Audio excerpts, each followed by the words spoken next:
दोस्तों, पिछले एपिसोड में मैंने आपसे साझा किया था मेरी गिरफ्तारी, मेरा प्रेम, जो सब तहस नहस हो गया था। पुलिस कस्टडी से मुझे केंद्रीय कारागार भेज दिया गया। मैंने 2 दिन तक कुछ नहीं खाया पिया था। बाबूजी ने जेल पर मुलाकाती बनकर आने से शायद इनकार कर दिया था। बेचारी माँ तो माँ होती है। एक चचेरे भाई के साथ पहली बार जेल गेट पर उसे एक आम मुलाकाती बने देखकर दिल दहल गया। पैरों के नीचे से जमीन खिसक गई। मन कर रहा था अभी बाहर होता तो भाई जी का पूरा खानदान मिटा देता।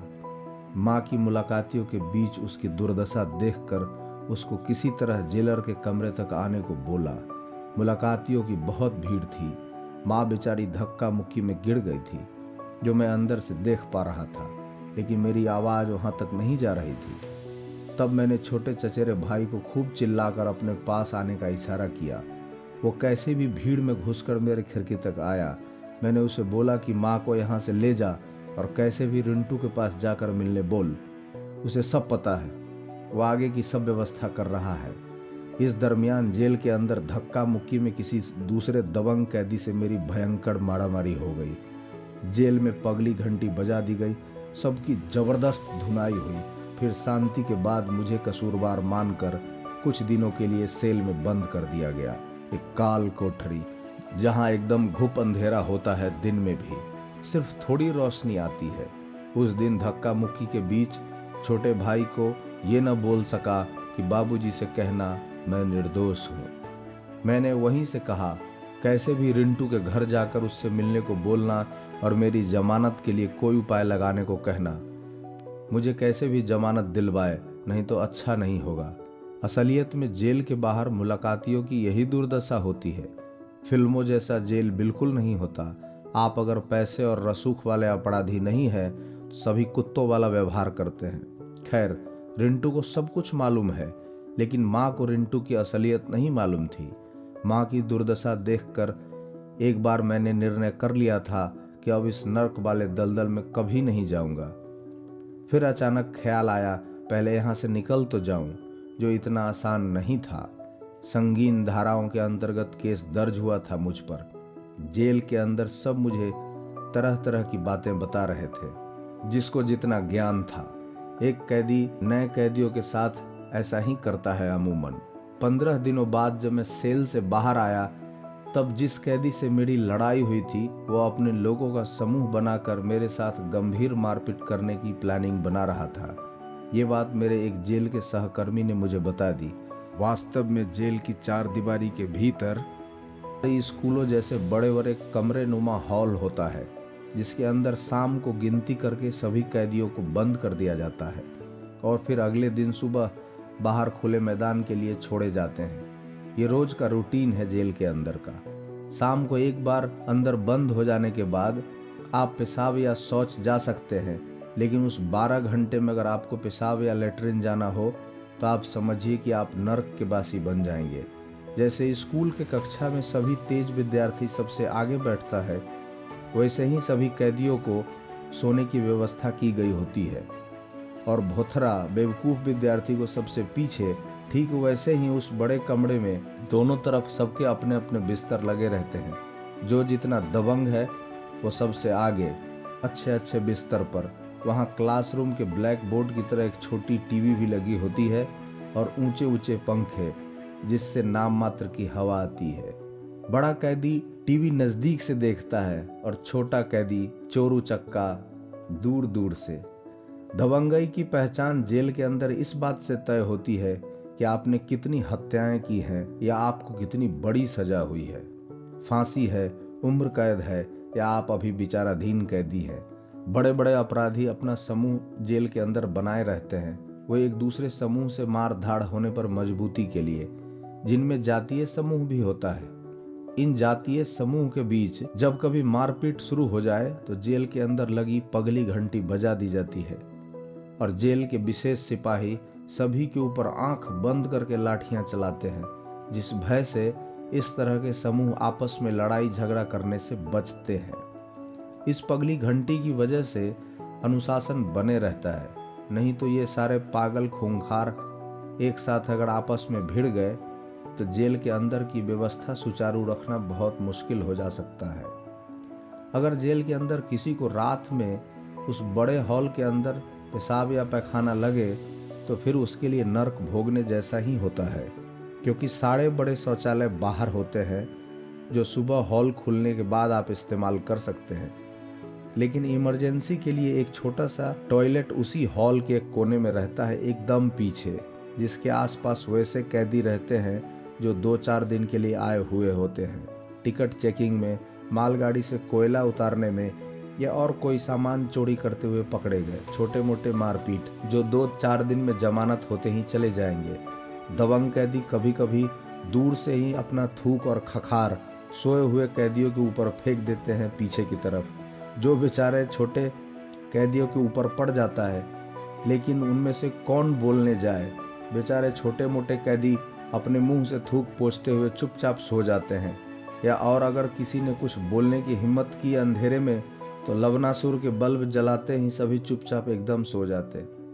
ये देखकर कभी कभी मुझे हंसी भी आ जाए। जेल में इसके सिवा कोई मनोरंजन नहीं होता। मैं भी नया कैदी था, लेकिन मुझे हॉल में आगे जगह मिली थी। सेल से निकलने के बाद जब वो लोग मुझसे लड़ने का प्लान बना रहे थे, मैंने उससे पहले ही उसके मुख्य आरोपी को पकड़कर उसका हाथ कंधे से मरोड़कर तोड़ दिया था। उस कैदी को तुरंत अस्पताल ले जाया गया था। मेरी पहचान होती और मुझे फिर से सेल में भेजा जाता, उससे पहले मैंने खुद ही पगली घंटी बजा दी जाकर। पुलिस ने फिर से मुफ्त में सबकी कुटाई की। अब वो लोग मेरा नाम लेने से भी संकोच करते और डर से मेरे आसपास भी नहीं गुजरते। उस घटना के बाद मेरी कैदियों के बीच थोड़ी धाक बन गई थी। एक रात को जब मैं आंखें बंद करके कुछ सोच रहा था, तभी बगल में मेरे ऊह आह की आवाज आ रही थी। जब मैं नजर खोलकर देखा तो एक लवनासुर खूंखार कैदी अंधेरे में एक दुबले पतले नए लड़के के ऊपर चढ़ा हुआ दंड कर रहा था, यानी कि यौन क्रिया में संलिप्त था। वो नया लड़का दर्द से कराह रहा था, लेकिन ये हरामी अपने आनंद में मशगूल था। इस तरह की 1-2 और घटनाएं और आवाज उस कमरे में चल रही थी, दबे स्वर में। तब मेरे बगल में सोए कैदी ने मुझसे कहा, तुम्हें भी चाहिए? मैंने कहा, छी। उसने कहा, छी छा कुछ नहीं, यहाँ यही भोजन मिलता है सबको एक समान। ये नया लौंडा आया है, एकदम गुदगर है, 1-2 दिन में जमानत होते ही चला जाएगा। इसके लिए जेलर को अलग से पैसे दिए गए हैं ताकि इसको इस वार्ड में बुलाया जा सके। तुम भी मौज ले लो अगर चाहो तो। मैंने कहा, मुझे घिन आ रही है, इससे अच्छा तो मैं सेल में ही ठीक था। कल मैं अपना वार्ड बदलवाऊंगा। उस कैदी ने बताया, यहाँ ये आम बात है। इस सजा याफ्ता उम्र कैदियों को अब कभी बाहर जाना नहीं नसीब होगा और हर कैदी के लिए जेल में लड़कियां नहीं लाई जा सकती। ये सुविधा केवल बाहुबली विधायक, नेता या दुर्दांत अपराधियों के लिए होता है, वो भी अगर आप बेशुमार पैसा खर्च करते हैं तब, और जेल प्रशासन का सहयोग रहे तभी संभव हो पाता है। सामान्य कैदियों के लिए सामान्य भोजन। तभी मुझे याद आया, मैंने कभी सुना था कि किरण बेदी जो दिल्ली के तिहाड़ जेल की डीआईजी थी, रहते उसने जेल के कैदियों के खाने में नपुंसकता की दवा मिलवा दी थी, क्योंकि उपद्रव जो इतना बढ़ गया था। इसे मानवीय अधिकारों के विरुद्ध माना गया था। बाद में इस किरण बेदी प्रथा को बंद कर दिया गया था। जेल का ये स्वरूप देखकर मैं दंग था। इसलिए लोग गांव में बोलते थे, जो एक बार जेल गया वो फिर कभी नहीं सुधरता। भगवान बचाए इस जेल की दुनिया से। मैं हमेशा घर, माँ बाबूजी और उस लड़की के बारे में सोचते रहता था। उसे कैसा लगा होगा, वो क्या सोच रही होगी मेरे बारे में, पता नहीं क्या क्या। खैर, मुझे अंदर बाबूजी की बहुत चिंता हो रही थी। बहुत नाराज थे मुझसे। उन्होंने कहा, मैं नहीं जाऊंगा उसे छुड़ाने। उस सदमे के बाद बाबूजी बहुत बीमार रहने लगे थे। वो थे साधारण किसान। मवेशी और खेतीबाड़ी ही उनकी आमदनी का जरिया था, पर उनकी उठक बैठक संभ्रांत लोगों के बीच थी। लेकिन मेरे जेल चले जाने वाली घटना के बाद अब वो कहीं नहीं जाते। घर और बरामदे पर पड़े रहते पूरा दिन, या अपने मवेशियों की सेवा करते बस। ये बात मेरे गांव के एक मुलाकाती ने मुझे बताई थी। उनको इकलौते बेटे का अपराधी निकल जाना बहुत सदमा दे रहा था, जबकि वो मुझे अच्छा और बड़ा आदमी बनाने के लिए अक्सर प्रेरणा देते रहते थे। मैं न चाहते हुए भी इस दलदल में फंसते चला गया। और नौबत यहाँ तक आ गई। अब बहन के रिश्ते की बात जहाँ चल भी रही थी, वहाँ से भी तरह तरह के बहाने आने लगे, खुद अपने रिश्तेदारों के द्वारा।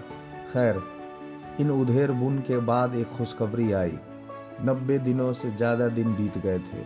90 दिनों के बाद मेरी जमानत जिला जज ने मंजूर कर ली थी, क्योंकि अपहरण और फिरौती जैसे गंभीर मामले में सामान्यतः किसी को भी आरोप पत्र, चार्जशीट के बिना दाखिल किए जमानत नहीं हो सकती, ये कानून है। खैर, मेरा खुद अब इस नियम कानून से पाला पड़ने वाला था। अंतोगत्वा मैं बाहर आ ही गया। खुली हवा में सांस लेने का मजा तब आता है जब आप कहीं किसी के अधीन बंद रहे हों। जिन्हें आज़ादी रहती है उन्हें इनका स्वाद कहाँ मालूम होता है। मुझे बाहर आकर थोड़ा अच्छा लग रहा था। यहाँ मैं फिर कभी नहीं आना चाहूँगा दोबारा किसी हाल में। मुझे जमानत मिली थी, रिहाई नहीं। अब मेरा सामना भाई जी के रिंटू से होने वाला था, जिसके लिए मैं बेकरार था। तो बताऊंगा आपसे कि कैसी रही मेरी मुलाकात भाई जी से। जुड़े रहिएगा अगले अंक के लिए और मेरा चैनल सब्सक्राइब करना मत भूलिएगा। आपका MB सब जात वाला।